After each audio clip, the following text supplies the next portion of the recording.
Beauty products की बढ़ती हुई मांग गधों की नस्ल के लिए खतरा बन गई है। गैर मुल्की मीडिया रिपोर्ट्स के मुताबिक माहिरीन का कहना है कि ब्यूटी प्रोडक्ट्स की बढ़ती हुई मांग अफ्रीका में गधों की आबादी में कमी का बास बन सकती है।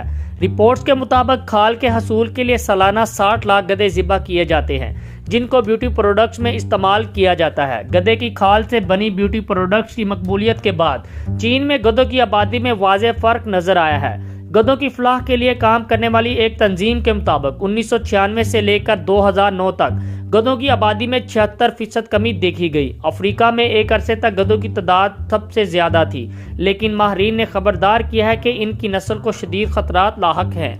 मुहक्किकीन का कहना है कि जानवरों को इनकी खालों के लिए कत्ल करना न सिर्फ इंतहाई जालमाना है, बल्कि इनके खवातीन, बच्चों और माशरे को भी नुकसान पहुंचाता है, जो जानवरों पर बहुत ज़्यादा इन्हिसार करते हैं।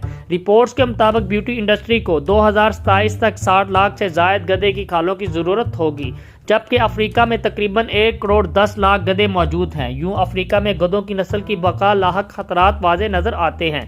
गधों की तजारत के तबाहकुन असरात की वजह से अफ्रीकी ममालिक कीनिया, नाइजीरिया और तंजिया जैसे ममालिक ने गधों को ज़िबा करना गैर कानूनी करार दे दिया है। माहिरीन ने खदशा जाहिर किया है कि अगर गधों का इस्तेहसाल इसी शरह से जारी रहा तो मज़ीद 3 से 6 सालों तक गधे अफ्रीका में मादूमियत के खतरे से दो चार नस्ल के तौर पर गैंडे और हाथियों के साथ शामिल हो सकते हैं।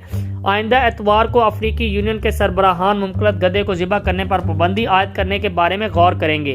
मुहक्किकीन ने कहा कि ये बड़े आज़म अफ्रीका में गधे के तहफ़्फ़ुज़ का अब तक सबसे अहम इक़दाम होगा, जबकि दूसरी जानब वज़ारत तजारत के हुकाम ने सेनेट की कायमा कमेटी बराए तजारत को ब्रीफिंग में बताया कि चीन पाकिस्तान से गधे दरामद करने का भी ख्वाहा है। सेनेट की कायमा कमेटी बजाय तजारत को ब्रीफिंग देते हुए वज़ारत तजारत के हुकाम का कहना है कि चीन गोश्त बरामद करने के लिए एक बड़ी मार्केट है।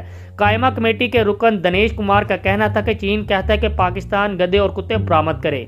सेनेटर अब्दुल कादर ने कहा कि चीनी सफीर कई बार गोश्त बरामद करने का कह चुके हैं। सेनेटर मिर्जा मोहम्मद अफरीदी ने कहा कि अफगानिस्तान में जानवर सस्ते हैं, पाकिस्तान वहां से दरामद करके गोश्त बरामद कर सकता है।